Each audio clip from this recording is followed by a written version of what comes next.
Égalité parentale pour nos enfants. Rouen, le 3 juillet 2020, soir de scolaire et de lumière, une feu d'artifice au TGI de Rouen pour faire entendre et exposer les peines et les souffrances des enfants et des familles dans des situations d'exclusion parentale abusive. Privés du droit à être ensemble, les mères et les pères sont expulsés, éloignés injustement de la vie de leurs enfants alors qu'elles et ils sont de bons parents aimants bienveillants. Une justice qui condamne sans preuve et qui tue la relation entre enfants et parents et massacre massivement la vie des parents capables et bienveillants. Une justice qui rend des décisions illégales en ne respectant pas la CIDE, ni le CEDH, ni le Code civil. L'égalité parentale est légale. Priver des enfants et les parents de leurs droits quand rien ne le justifie est hors la loi. L'exclusion parentale, les non-présentations d'enfants, les éloignements volontaires géographiques sont des kidnappings dont l'institution se fait complice quand elle ne les sanctionne pas, quand elle ne les empêche pas. C'est la même chose pour les diffamations, accusations mensongères et non-reconnaissance des emprises psychologiques et aliénation parentale qui sont ignorées par les juges aux affaires familiales. Chaque année, 1300 parents et enfants meurent des conséquences de toutes ces décisions injustes. 900 pères, 400 mères, 60 enfants. 4 morts par jour dans le plus grand silence médiatique, politique, juridique. Ce mépris des familles et ces dénis de droits provoquent des souffrances indescriptibles et remettent objectivement l'enfant au cœur des décisions des juges aux affaires familiales. L'Horizon est le collectif L'Enfant d'abord, qui réunit 25 associations de mères, pères, grands-parents.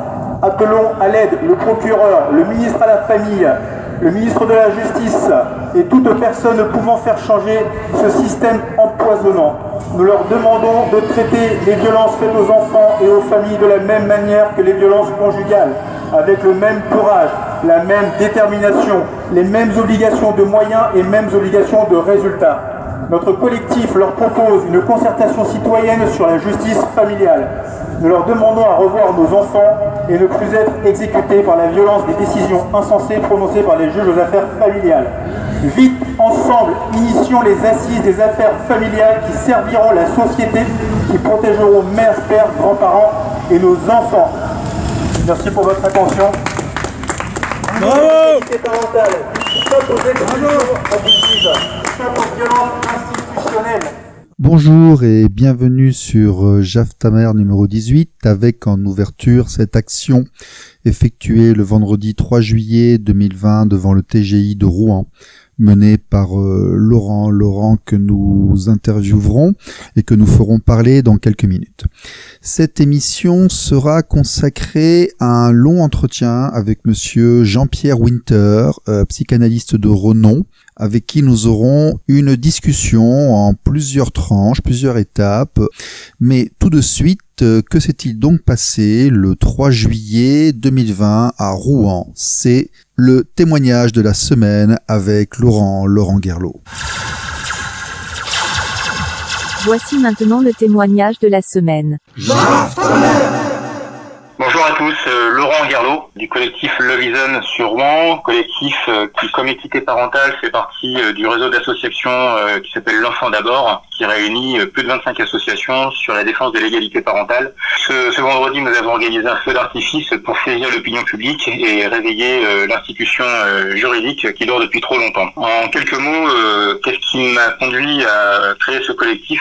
Au début de la séparation avec la maman de mes enfants, j'ai la justice qui m'a confié confier la garde de mes enfants. Donc j'ai fait partie des papas reconnus capables par la justice de s'occuper des enfants. Et puis au fur et à mesure de cette histoire, à force de mensonges, de diffamations, de propos qui n'ont jamais eu un début de preuve et surtout aucune plainte non plus contre moi, la situation a changé. La justice a décidé de confier la résidence principale à la maman, qui a profité de cette situation pour progressivement déliter la relation avec mes enfants, la rendre plus difficile, y faire obstacle par les empêchements de communication.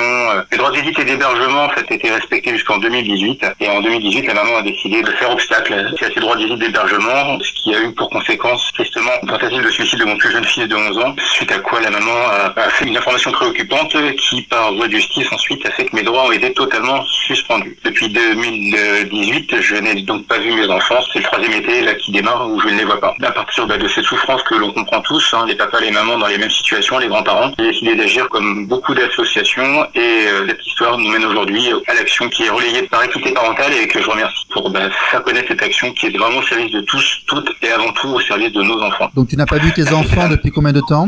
Alors moi ça fait 2 ans et demi que j'ai pas vu les garçons et d'ailleurs je les embrasse sur ce message. Il me manque et je pense à eux tous les jours. Alors juste pour savoir très rapidement, là tu en es à combien au niveau des procédures? Au niveau argent, oh là là, alors, si on compte que les frais de justice, j'ai grandement dépassé les 20 000 €. Si on compte le coût total avec les déplacements que j'ai dû faire et puis les incidences complémentaires qu'on imagine bien, j'ai largement excédé les 50 000 €. Mais au-delà de l'argent, Stéphane, ce qui me coûte le plus, c'est le coût affectif, le coût psychologique, bien sûr. On va quand même rappeler que tu n'as aucune plainte contre toi, tu n'as aucune condamnation contre toi. Aucune condamnation, aucune plainte, même je vais aller plus loin, aucune attestation versée par la partie adverse qui a pu expliquer un début de quoi que ce soit contre moi. C'est uniquement des allégations, des diffamations. C'est effroyable de savoir que dans le cas précis, l'accusateur n'a pas besoin d'apporter la charge de sa preuve. Voilà, c'est juste en fait qu'elle a pas envie que tu vois tes enfants et elle veut se les prendre, point final, c'est ça en fait. En fait, ce qui se passe, c'est qu'en effet, elle a décidé de faire une obstruction dès le moment où la garde lui a été confiée, et c'est vraiment très regrettable parce qu'il n'y avait aucune raison de faire ça, et aujourd'hui, la conséquence, c'est que mes 2 garçons sont dans une situation d'emprise très très grande, puisqu'ils ont été amenés à témoigner lourdement contre moi sur des faits de violence qui n'ont jamais existé, mais néanmoins, ils ont réitéré les propos de la maman, et la maman, malheureusement, elle a un souci avec la parentalité, puisqu'elle a une 3e enfant, une petite fille, belle comme un cœur, et donc mes garçons, une demi-sœur qui ne connaît pas son papa, en fait. Elle a décidé d'avoir un enfant toute seule, et ça n'a jamais choqué le criminel ou la justice quand même elle l'a dit aux assistantes sociales. C'est assez effarant. Écoute, merci, bon courage, tu nous tiens au courant. Merci Stéphane, continuez avec l'équité parentale, bravo, courage, bravo à tous les papas, toutes les mamans, et puis sachez qu'il faut tenir parce que nos enfants comptent sur nous, et soyons forts, soyons là pour eux, soyons ses épaules dont ils ont besoin, papa, maman, on avance ensemble, les 2 jambes pour faire avancer nos enfants. Vous êtes sur RLP 102.3.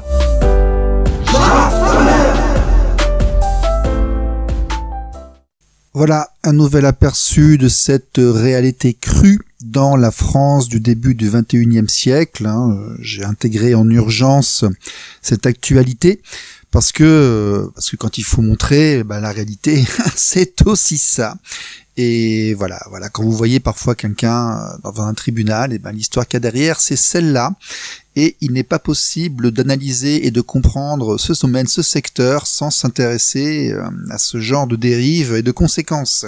Alors aujourd'hui, nous allons discuter avec monsieur Jean-Pierre Winter, auteur de plusieurs ouvrages chez Albin Michel, notamment dernièrement Transmettre ou pas, ainsi que son dernier livre, L'avenir du père. Monsieur Winter a été auditionné par la commission des lois du Sénat et à l'Assemblée nationale dans le cas de Mariage pour tous et de la PMA.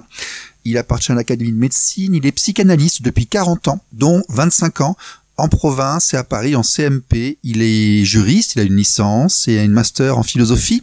Il est enseignant à Louvain dans les psychopathologies de l'enfant. Il est membre de l'école freudienne de Paris. Il a d'ailleurs fait sa thèse avec monsieur Lacan. Il a coécrit avec Françoise Dolto Les images, les mots, le corps chez Gallimard. Il est cité dans l'encyclopédie de la famille. Il est papa de 3 garçons de 2 mamans différentes, 2 psychiatres et 1 violoniste. Nous allons faire un focus aujourd'hui sur l'avenir du père, la fragilisation du père, l'évolution de la place du papa et des comportements éducatifs, la difficulté de rester père après une séparation conflictuelle, Nous allons parler d'égalité homme-femme qui est différente de l'égalité père-mère.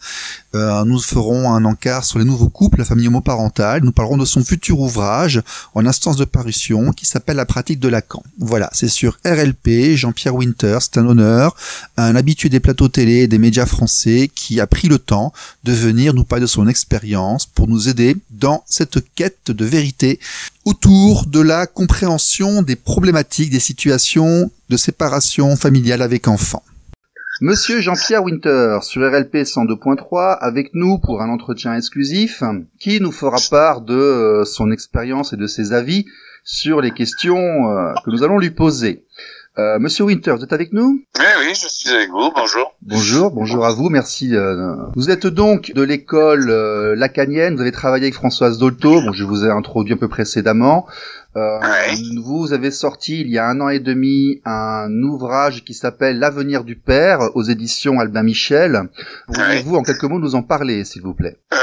En quelques mots, oui, c'est toujours difficile de résumer en quelques mots un livre de 150 pages. Mais, quels sont les grands thèmes, quelles sont les grandes lignes et les grands thèmes que vous avez voulu exprimer ? Les grands thèmes, ça partait d'une réflexion sur qu'est-ce qu'un père, étant donné que du point de vue psychanalytique, la définition de ce qu'est un père, dans la mesure où ça ne se réduit pas à qu'est-ce qu'un géniteur, était une question très complexe, une véritable aporie, avec des dimensions très diverses qui sont à la fois symboliques, imaginaires et bien sûr biologiques, bien réelles.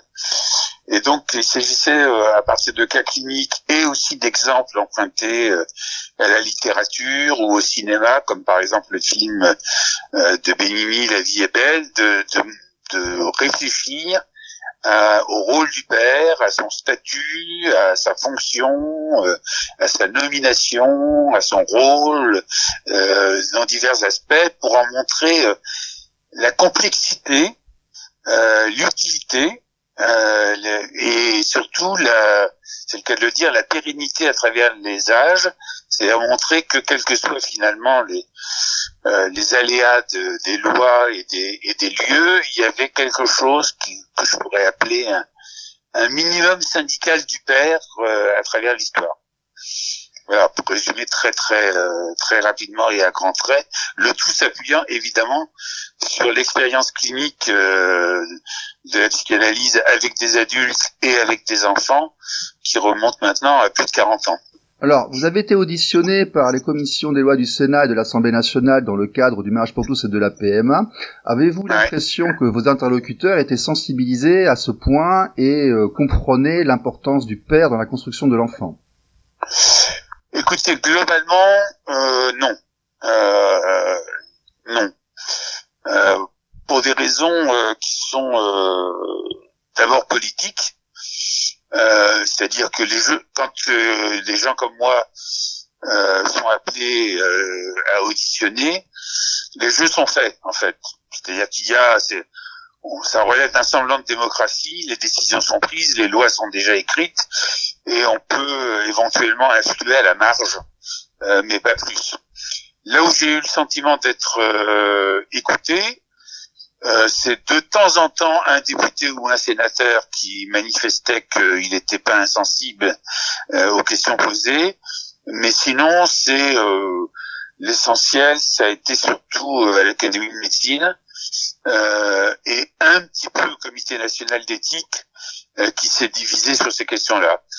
Mais le tout est pris dans un ensemble de remise en question de la fonction paternelle, de remise en fonction du statut du père, je dirais en termes psychanalytiques de mise à mort du père, qui relève de l'état général de notre société, et qui est un mouvement, me semble-t-il, difficile à retourner, qui est, me semble-t-il, presque irréversible. Vous êtes également, je crois, thérapeute, vous recevez en consultation. depuis maintenant un certain nombre d'années. Avez-vous senti une évolution du comportement des pères, des parents de manière générale? Et bon, nous parlons nous avec la voix des pères, donc on va se focaliser un peu plus sur les pères aujourd'hui. Les pères d'aujourd'hui sont-ils ceux d'hier? Ça dépend où, dans quelle région, dans quel milieu, dans quelle dans quelle idéologie religieuse, politique, ou simplement dans quel milieu intellectuel ou pas, on a affaire à cette question. Globalement, moi je suis pas sociologue, je suis psychanalyste, donc je vois des cas individuels, même si j'en ai vu beaucoup en 40 ans. Je dirais il y a deux évolutions presque contradictoires. D'un côté, un certain nombre de pères, et notamment dans les milieux urbains, dans la jeunesse, ont changé de conduite, disons, ou de rôle, en partageant plus la pédagogie, l'amour des enfants, se sont plus soucieux d'être présents auprès de leurs enfants. Quelquefois les lois, ça dépend des pays, mais quelquefois les lois les accompagnent dans ces changements, par exemple en augmentant le nombre de semaines ou de mois de congé paternité à la naissance. Mais globalement, disons qu'un certain rééquilibrage des fonctions est parfaitement notable, pas seulement sur le plan économique, mais on voit bien les hommes qui ont envie de s'investir un peu plus dans la relation avec leurs enfants et qui quelquefois adoptent une attitude, je dirais, de symétrie par rapport à la fonction maternelle, en partageant des tâches qui traditionnellement, à tort ou à raison, mais étaient traditionnellement dévolues aux femmes. Alors il y a ça d'un côté. Tout à fait. Et puis de l'autre côté, alors ça s'accompagne aussi de revendications auprès des tribunaux, d'exiger des tribunaux qui tiennent compte de cette évolution sociale. Oui, nous sommes là. Voilà. Ça s'accompagne aussi de quelquefois, alors sur le plan psychique, sur le plan psychologique, de difficultés qu'on ne connaissait pas auparavant, et de remise en question, et de questions même, je dirais, c'est peut-être un des motifs du livre que j'ai écrit, c'est-à-dire de questions qui obligent à repenser en quoi un père est un père, je dirais presque indépendamment de ce qu'il fait. Je donne dans mon livre, par exemple, je donne l'exemple du cas d'un jeune homme qui n'a jamais connu son père, qui n'a jamais su qui c'était, dont la mère s'est interdit, la grand-mère, la famille s'est interdit de lui dire qui avait été son concepteur, on pourrait dire son géniteur, et il s'avère que néanmoins cet homme avait un père. Donc ça m'a amené à faire la différence, et c'est là que je veux en venir, ça m'a amené à faire la différence dans ce livre entre le père, entre ce que c'est qu'un père, dans la construction du psychisme d'un individu, homme ou femme, garçon ou fille, la différence entre un père et un papa. Et j'en suis arrivé à l'idée que un papa, c'est pas nécessairement un père, et un père n'a pas forcément à être un papa.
un peu tiré par les cheveux. Non, mais allons-y, développons. Mais en fait, ça correspond à une réalité psychique très importante. Par exemple, dans un film que presque tout le monde connaît, qui s'appelle Indiana Jones, je crois que c'est dans la dernière croisade, alors je suis pas sûr, mais enfin c'est un des Indiana Jones, le père et le fils sont archéologues tous les deux. Tous les deux, c'est-à-dire Sean Connery et Harrison Ford. Harrison Ford étant le fils de Sean Connery. Et Harrison Ford se plaint auprès de son père, mais il est déjà adulte, hein, il a déjà presque 35 ans ou 40 ans. Il se plaint auprès de son père dans l'aventure qu'ils sont en train de vivre, en lui disant « Tu t'es beaucoup plus préoccupé de l'archéologie, de ton travail, que de ton fils, et tu t'es pas occupé de moi, donc tu n'as pas été un bon père. Sous-entendu, tu n'as pas été un bon papa. » À quoi Sean Connery lui répond « Mais au contraire, j'ai été un bon père, puisque je t'ai laissé vivre, je t'ai fichu la paix. » Mais j'étais là. Alors, c'est très intéressant que ça se passe entre deux archéologues, parce que je dirais que le père, au sens où je l'entends, hein, là, c'est-à-dire le concept comme tel, renvoie à la dimension historicisée de la fonction paternelle, renvoie à tous les pères depuis la nuit des temps, à ce qui s'est transmis de père en père à travers l'histoire. Et le papa, c'est celui qui peut être le mari de seconde noces ou le conjoint de second mariage, qui s'occupe de l'enfant réellement quand le père n'est pas là pour une raison ou pour une autre. Parce qu'il est défaillant, parce qu'il est mort, parce qu'il est à la guerre, parce qu'il est malade, parce que tout ce que vous voulez. Mais le père, il est le père, je dirais avec un grand P, quoi. Hein, c'est celui qui a été d'abord identifié comme étant le support symbolique de la fonction du papa. C'est-à-dire celui qui lui donne sa légitimité. Un papa, il a besoin d'être légitimé par la succession historique et presque archéologique de tous les pères depuis la nuit des temps. Sinon, il se retrouve dans la situation où se retrouvent beaucoup de pères aujourd'hui, beaucoup de papas aujourd'hui. Vous voyez, moi-même, j'ai du mal à jongler avec les deux. Dans la situation où se retrouvent beaucoup de papas, c'est-à-dire qu'ils ne savent plus sur quoi fonder leur autorité. Il n'y a plus rien qui les soutient dans la société.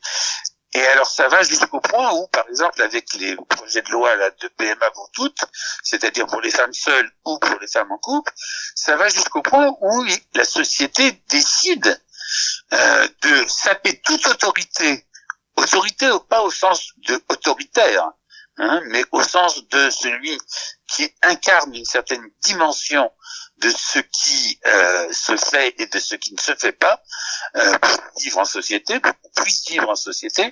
Donc ces nouvelles lois, elles aboutissent à ceci que on dit finalement un père, c'est pas indispensable. Du moment qu'il y a un tiers, alors c'est dans le cas des femmes entre elles par exemple, mais c'est totalement contradictoire avec le fait qu'en même temps les femmes seules sont autorisées à faire des enfants sans père. Donc un père, ça n'est plus indispensable. C'est superfétatoire.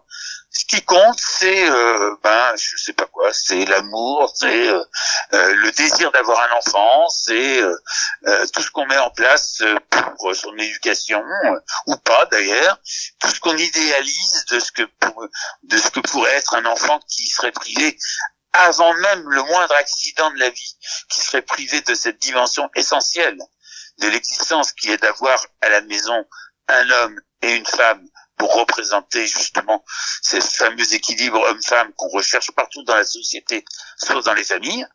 Eh bien tout ça aboutit à ceci que il y a une fragilisation des papas qui s'accompagne de leur disparition progressive dans certaines sphères de la société.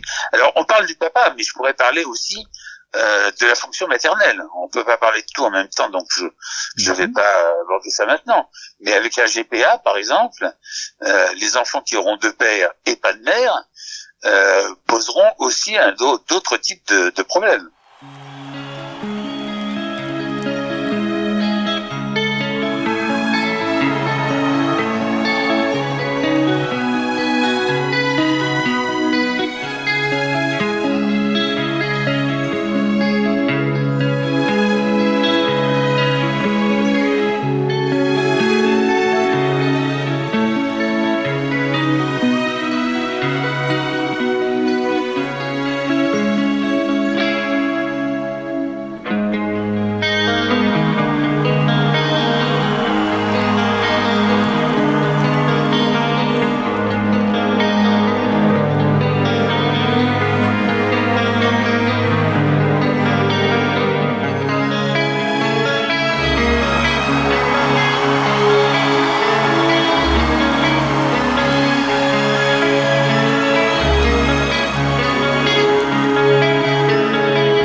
va un petit peu élargir. On va dire que, on va passer dans la société française, qui est une société de recomposition. Le fait que le père s'implique dans la petite enfance au suivi de l'enfant, je pense que c'est une bonne chose. Vous nous confirmerez cela? Oui. Par contre, la fragilisation... je vous le confirme, mais la question n'est pas de confirmer ou pas cela. Oui. Je veux dire que les pères s'impliquent dans l'éducation de leurs enfants, dans l'affection qu'ils donnent aux enfants aussi. C'est évidemment, je vois pas qui pourrait être contre. D'accord. C'est pas le sujet. Le non, problème, je voulais dire par contre cette fragilisation. Quelle est l'importance de cela au regard de la construction psychique de l'enfant? Oui, tout à fait, d'accord. Oui. Je vous donnais tout à l'heure l'exemple de ce jeune homme que j'ai reçu en consultation. C'est pas une histoire de littéraire, que j'ai suivi pendant des années, qui n'a pas connu son papa, donc qui n'a pas connu quelqu'un qui s'est en tant que papa impliqué dans son éducation, et qui pour autant a été structuré par le fait qu'un père, alors il faudrait lire le passage que je consacre dans mon livre, il faut comprendre pourquoi, a été structuré comme si il avait eu un papa, c'était par le fait même que dans la parole de sa mère, il y avait un père. Même si c'était en creux et même si c'était pas explicitement dit. Et je donne l'exemple, par exemple, aussi dans le film de Benigni qui s'appelle La vie est belle, que beaucoup de gens ont critiqué en disant que c'était inadmissible de voir ce père qui, alors pour le coup, quelqu'un qui s'occupe de son enfant, qui le bichonne, qui arrive à lui rendre la vie supportable dans un endroit absolument insupportable, c'est-à-dire un camp de concentration. Beaucoup de gens lui ont reproché d'avoir été un père qui lui faisait passer des vessies pour des lanternes, qui lui faisait passer quasiment le camp d'Auschwitz pour le club méditerranéen. Eh bien, ce que les gens n'ont pas compris quand ils ont vu ce film et qu'ils l'ont critiqué vertement, c'est que en fait, l'histoire, c'est l'histoire de comment un enfant se raconte, s'invente un père qui peut s'appuyer sur le papa qu'il a eu ou pas dans la réalité, mais c'est surtout que c'est une construction du fils. Et ça m'amène à vous dire que quand vous me posez la question, est-ce que je souscris au fait que un papa doit être effectivement oui, parce que je voulais mettre deux points en parallèle. Je voulais mettre d'un côté en avant le fait que le père d'aujourd'hui s'implique dans la petite enfance plus que ne le faisaient nos grands-parents, et en même temps je voulais voir s'il n'y avait pas une corrélation avec justement cette fragilisation de la posture du père dans la définition des limites, et si cette translation, quelles étaient les conséquences de cette translation sur la psyché et la construction de l'enfant en fait. Oui, alors encore une fois, je dirais, pour résumer très à grands traits,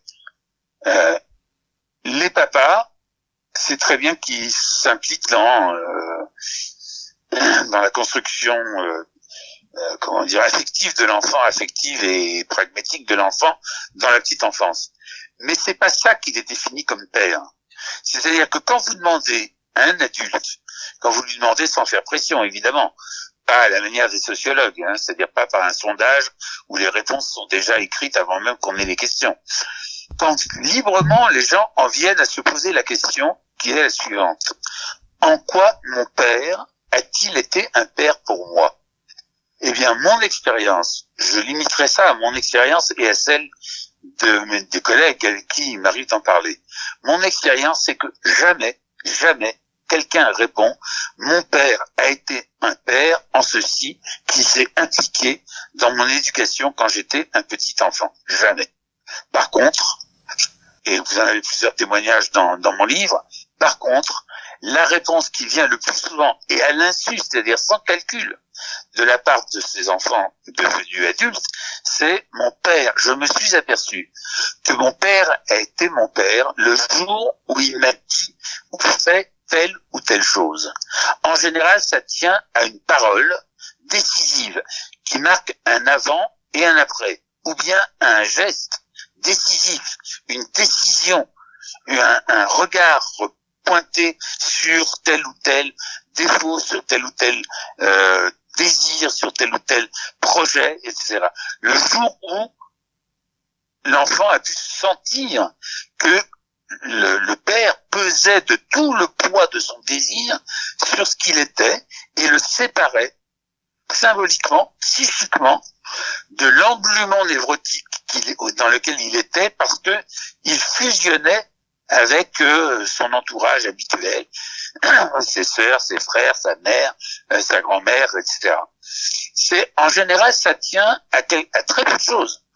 À très peu de choses, mais à des choses tellement décisives que pour essayer de les retrouver, il faut plus que de s'être occupé de l'enfance dans la petite enfance.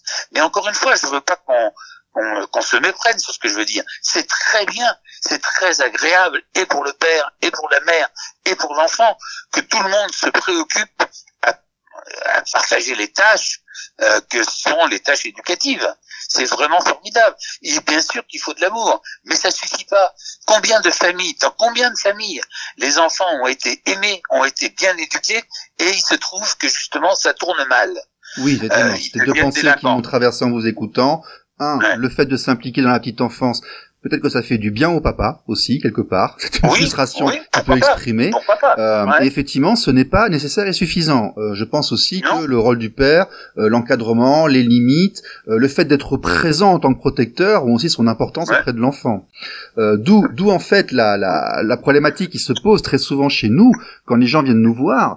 Comment peut-on rester père après une séparation conflictuelle, parce que nous sommes dans une état de recomposition, les couples se font, ils se défont, ils se séparent, ils se reforment. Il y a qu'à voir les derniers présidents que nous avons eus, les statistiques, 70% des mariages, je crois, explosent dans les années qui suivent. Nous sommes tous des enfants de divorcés, ou nous connaissons un enfant de divorcé. Donc nous sommes dans une société où nous avons des enfants du divorce. Donc, ça se passe parfois bien, ça se passe parfois mal. Comment peut-on rester père lorsque, justement, on est attaqué dans cette position par la société ou par notre ex-conjointe et qu'on a beaucoup moins d'accès à nos enfants après la séparation? Comment fait-on? Alors, si j'avais la réponse, croyez-moi, aujourd'hui je serais quelqu'un de très très très très important. Je ne l'ai pas. Je suis comme vous, je suis extrêmement sensible à la difficulté que ça représente pour nombre de pères, pour nombre de familles. Ce que je sais par l'expérience clinique et avec les enfants, c'est que si, sous prétexte de séparation, sous prétexte de divorce, etc., la mère profite du fait, la mère et le père d'ailleurs, profitent de la situation pour essayer de dégommer aux yeux de l'enfant le père qu'il est, évidemment, ça va mal se passer, d'autant plus que, comme on vient de se le dire pendant une demi-heure, d'autant plus que la société elle-même ne soutient pas les pères. Donc, d'une certaine manière, a priori, la mère joue sur du velours.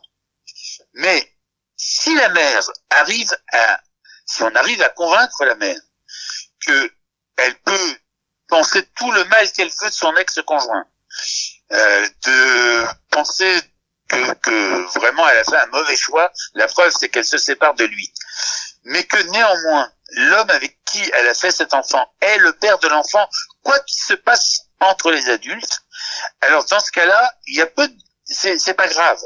C'est pas grave ce qui se passera pour l'enfant dans la mesure où il n'aura pas à négocier une double allégeance.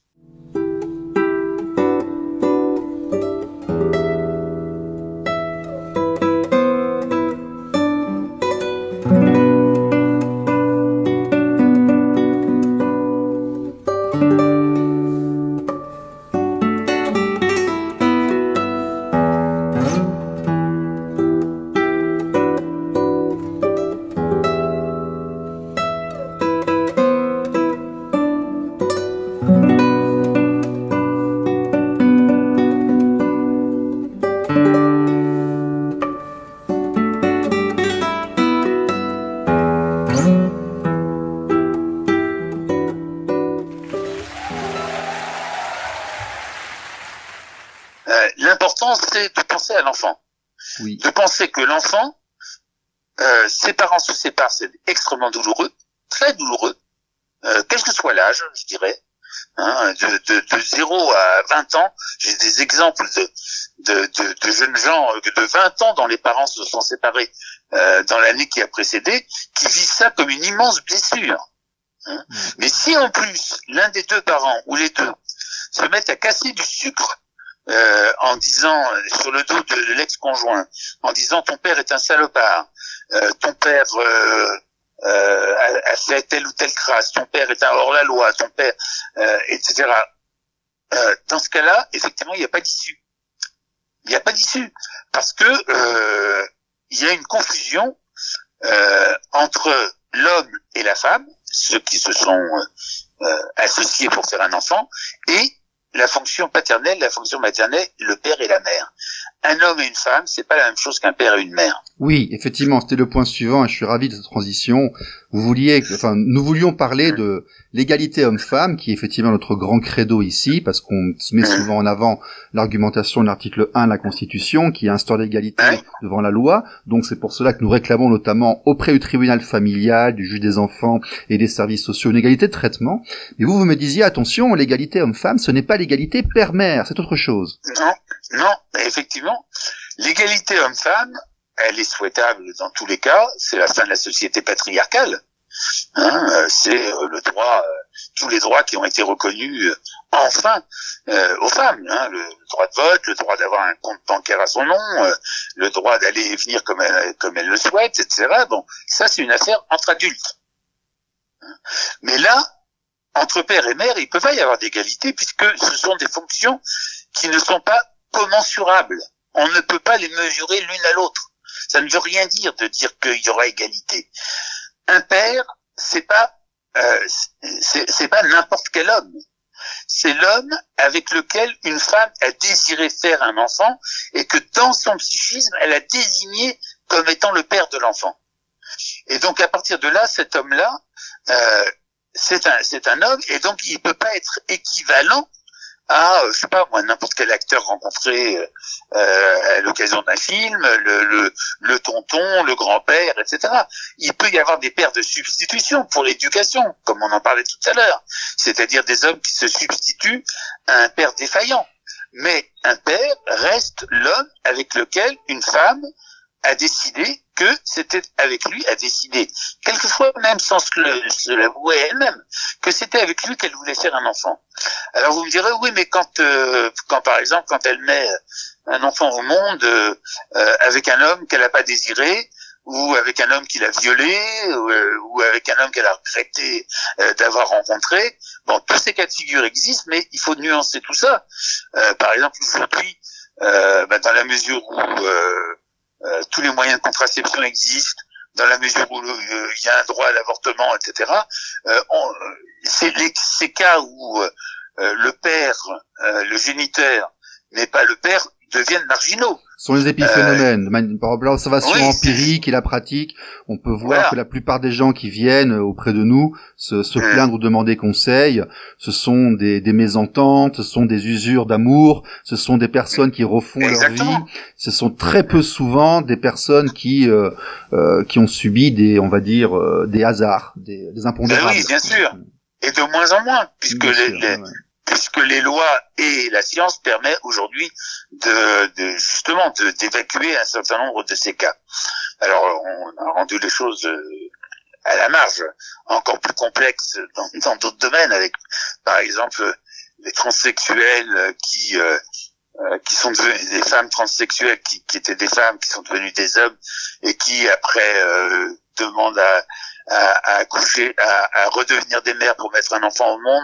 Mais ça, je comprends pas l'importance que l'on donne à ce que j'assimile, moi, comme étant tout de même des épiphénomènes, des choses qui gèrent extrêmement peu de personnes, mais qui sont extrêmement mises en avant. À votre avis, ça vient d'où, ça? Ça révèle quoi? Ça vient de l'idéologie égalitariste, c'est pour ça que j'en parle. Ah, d'accord. Ça vient c'est-à-dire, tout le monde est égal à tout le monde, et il n'y a plus aucune différence. Donc il s'agit d'effacer les différences. Par exemple, là récemment, l'auteur de Harry Potter, Rowling, avec une formule plus ou moins maladroite, elle a tweeté sur une femme trans. C'est un homme devenu une femme en disant que pour elle, une femme c'était une femme et un homme, et qu'une femme trans, c'était un homme devenu une femme. Bon, et qu'elle faisait la différence. Elle a été non seulement agonie sur les réseaux sociaux, ce dont on pourrait ne pas se préoccuper, mais les acteurs qui incarnent Harry Potter à l'écran, qui sont donc des gens qui ont travaillé pour elle et qui n'existent que par elle, ont décidé qu'ils ne joueraient plus dans ces films. Hein? Alors pourquoi? Parce qu'il y a cette espèce d'idéologie égalitariste dont la finalité est d'effacer la différence des sexes. De faire en sorte que la différence des sexes ne soit plus un marqueur d'identité. Ça va très loin. On s'en rend pas compte, mais c'est énorme. Et alors, le résultat, c'est que aucun d'entre nous, ni vous, ni moi, ni personne, sur le long terme, ne sera plus désigné comme homme et comme femme, selon, comme l'expression employée par ces gens-là, selon ces militants, selon le sexe qui, comme ils disent, nous est assigné à la naissance. C'est-à-dire, on n'en est pas homme ou femme, on est assigné à être un homme ou à être une femme. Ce qui veut dire que c'est réversible et qu'il suffit que dans notre tête, on décide, étant né biologiquement homme, on est une femme, pour obtenir de la société, c'est le cas dans certaines sociétés sud-américaines et dans d'autres, pour qu'on puisse décider sans aucune discussion, aucune intervention médicale ni juridique, que on est né avec un corps d'homme, mais en fait on est une femme. Le truc, c'est de faire que l'égalité, que j'appelle avec d'autres l'égalitarisme, se substitue à ce qui est fortement inscrit dans l'histoire de l'humanité depuis la nuit des temps, c'est-à-dire la différence. Or, la différence, c'est ce qui nous permet de parler. C'est parce qu'il y a de la nuance qu'on peut parler. C'est parce que tout n'est pas égal à tout. Et que différence ne veut pas dire hiérarchie, mais veut dire ce que ça veut dire, c'est-à-dire différence. C'est pas pareil.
Alors, quelles sont les conséquences, à votre avis, vous, en tant que thérapeute et psychanalyste, dans la construction de l'enfance et de la petite enfance, de l'abolition de ces différences? Une grande confusion pour la plupart, mais je vous répondrai, pour l'instant, on va attendre. On manque de recul, c'est ça? D'accord. On manque totalement de recul parce qu'en fait, il faudra plusieurs générations pour voir les conséquences. Je pense, mon opinion actuelle, c'est qu'on a affaire à une génération sacrifiée. Une ou deux. Malgré les reportages qui essaient de nous convaincre que tout se passe bien dans le meilleur des mondes. Mais ça c'est l'idéologie, hein. Je veux dire, un enfant a tellement besoin de ceux qui l'entourent pour grandir dans la vie qu'il est prêt à dire tout ce qu'on veut lui faire dire. Donc ça prouve rien. On verra bien. On verra. J'en sais rien, mais ce sur quoi je veux insister, c'est sur le fait que ceux qui disent que tout se passe bien et que c'est sans conséquence, ils n'en savent rien non plus. Vous devez vous avoir une opinion en tant que thérapeute sur les conséquences de la fragilisation du père, de la diminution du rôle du père, de la précarisation sur la construction de l'enfance. Oui, j'en parle un petit peu dans. Mais oui, un dans petit le livre, peu quand même. Oui, bien sûr. Ouais. je pense que c'est souvent des facteurs de délinquance. Ah, oui, en tout cas, on a pu s'apercevoir que par exemple parmi tous les enfants qui sont partis faire le djihad en Syrie, qui ont commis des attentats, etc., ce sont tout le temps à 98% des enfants sans père, presque tous. Et c'est pas moi qui le dis en tant que psychanalyste, ce sont des études sociologiques qui ont relevé la chose. Oui, la majorité des petits délinquants qui font les incivilités sont issus de familles monoparentales. On a trouvé ça au niveau sociologique. Absolument, de familles ou monoparentales. Alors, on verra bien. On verra si c'est quelque chose qui se développe, mais en tout cas, on peut faire le raisonnement à partir de là, c'est-à-dire s'apercevoir que là où il y a cette fragilisation, il y a une demande de l'enfant devenu adolescent, une demande d'autorité. Alors pour le coup, cette fois d'autorité autoritaire, et qu'il y a des gens pour ramasser la mise, c'est-à-dire pour aller au devant de ces jeunes gens et leur proposer des figures paternelles abominables, des figures de fureur, qui se substituent au père manquant. Alors, ce modèle de famille monoparentale avec une mère seule, isolée avec son enfant, et le père qui est quasiment absent, oblitéré et réduit à un rôle de payeur de pension alimentaire, est-ce bon pour l'enfant? Ah bah certainement pas. D'accord. Qu'est-ce qu'il faut conseiller? Il faut conseiller à ces personnes qui se sont séparées. Est-ce qu'il faut conseiller à toutes ces de retrouver un conjoint et de le désigner comme éducant? Quand c'est possible. Vous savez, ce genre de conseil, ça sert en général à rien. Bien sûr, ouais. Ça se commande peu. Ça se commande très peu. Ouais, ça part du désir de chacun, des aléas des rencontres, voilà. Bon. Donc, donner ce genre de conseil ou rien, ça revient à peu près au même. Par contre, je reviens là-dessus, ne pas saisir l'occasion trop belle de la séparation pour dévaloriser l'un des deux parents aux yeux de l'enfant, et lui permettre de ne pas avoir à gérer une double allégeance qui est impossible à gérer, qui revient à la question qui tu préfères, ton père ou ta mère, c'est-à-dire, et puis en plus pour tenir compte du fait que l'enfant grandit, il évolue, il a un certain type de raisonnement et de désir à 5 ans, il en a d'autres à 10 ans, il en a d'autres à l'adolescence. C'est d'ailleurs généralement les conflits générés par ce genre de situation, c'est généralement à l'adolescence qui se font jour. Parce que tout ce qui n'a pas été symbolisé dans la prime enfance revient en force sous forme d'écart de conduite à l'adolescence. D'accord. Les écarts de conduite adolescence viennent de ce qui n'a pas pu être exprimé, de ce qui a été gardé en tant que frustration durant l'enfance. Voilà.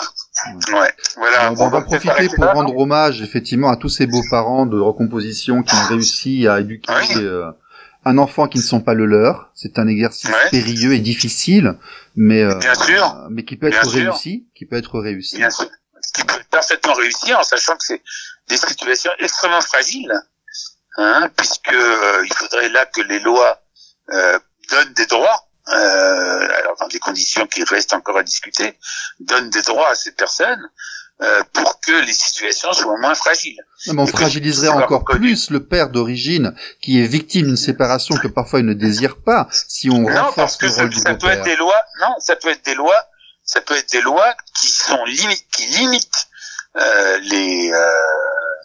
les prérogatives des uns et des autres à un certain nombre de secteurs, mais qui auraient une fonction de reconnaissance de la valeur éducative de ce qu'ils font, sans que ça mette en question la valeur filiative. Parce qu'on n'a pas parlé encore de tout ça, mais il y a toute la question de la filiation derrière ça. Oui, absolument. Mon beau-père m'a élevé durant plus de 15 ans, il ne pourra rien me transmettre à sa mort. Oui, ça c'est exact. Voilà, par exemple. Très bien. Monsieur Mutter, merci beaucoup. Vous avez un ouvrage en instance de parution, me semble-t-il. Vous avez une actualité. Il y en a un qui va sortir là au mois de juillet, qui est un ouvrage collectif qui s'appelle La pratique de Lacan, aux éditions Stilus, S-T-I-L-U-S. Vous abandonnez Albin Michel? Non, pas du tout. J'ai un projet avec Albin Michel. Oui. Depuis de nombreuses années sur Père et Fils. D'accord. Justement. Voilà. D'accord, très bien. Bon, bah écoutez, on vous remercie beaucoup, on vous souhaite une bonne santé surtout, hein. On espère que c'est bien passé pour vous et pour vos proches durant cette période un peu compliquée à traverser. C'était comme pour tout le monde. Ouais, tout à fait. Je vous remercie encore parce que c'était intéressant. Merci. Vous aussi. Au revoir. Au revoir.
Voilà, c'était le numéro 18 de Jaf ta mère, l'émission de l'association Équité Parentale avec Stéphane depuis Périgueux dans le Périgord.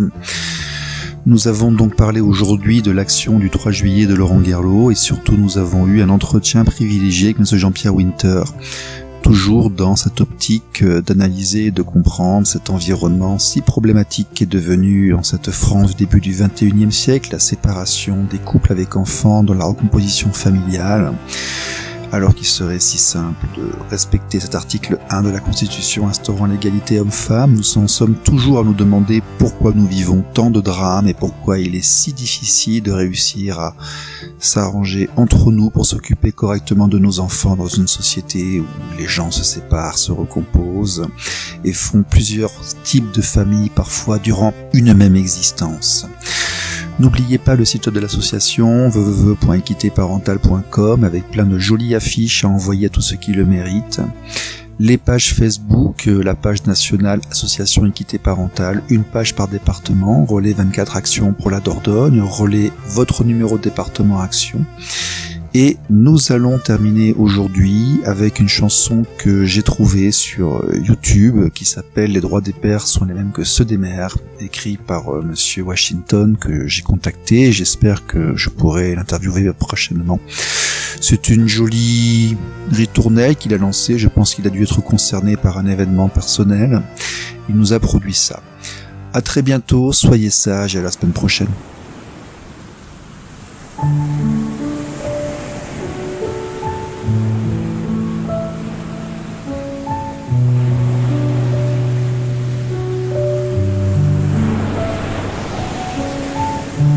Le moment où deux êtres se déchirent, un jour, des mois, des années.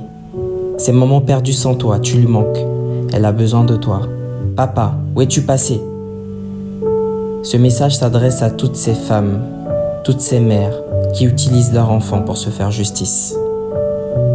En privant ton enfant d'un père, tu prives ton enfant d'une partie de son histoire. Tu prives ton enfant d'une partie de son identité. Tu prives ton enfant, innocent, qui n'a rien demandé au monde, d'une partie de lui-même. Mère, connais-tu la force d'un père? Connais-tu la valeur d'un père? Connais-tu l'importance d'un père? Un père est un tout. Un père est un exemple, un pilier, une arche, une boussole morale dans l'éducation de son enfant. Une mère ayant une soif de vengeance ne doit jamais priver l'existence d'un père dans la vie de son enfant. Un père présent, aimant et bienveillant a un impact positif tout au long de la vie de son enfant. Un père n'est pas celui qui donne la vie. C'est bien plus que ça. C'est celui qui donne l'amour. Je parle au nom de tous ces pères qui se battent chaque jour, chaque mois, chaque année pour garder une relation saine avec leur enfant. Ces hommes sont dignes car ils n'abandonnent pas leur enfant. Un père, c'est important.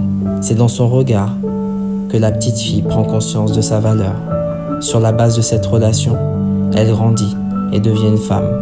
Un père, c'est important parce que l'enfant que je connais souhaite avoir un père qu'il aime pour toujours, de manière inconditionnelle. Un enfant, c'est important. C'est grâce à cet enfant que l'on devient une personne exceptionnelle, extraordinaire, merveilleuse, qui s'appelle un père. Un enfant, c'est important, car il a le droit d'aimer ses deux parents. En France, après une séparation ou un divorce, 42% des enfants voient leur père 1 à 2 fois par mois, et malheureusement 34% de ces enfants, après cette séparation, ne voient plus jamais leur père. Stop à cette injustice. Stop à l'éloignement géographique. Stop à l'aliénation parentale. Stop à la non-représentation d'enfants. Stop à la priorité donnée aux mères par les juges des affaires familiales. Mais qui écoute ces pères qui souffrent en silence? Savez-vous que plus d'1 million de pères souffrent en France, sont appauvris spirituellement et psychologiquement, parfois jusqu'à en perdre la vie? Alors, à quel moment l'État pourra-t-il agir?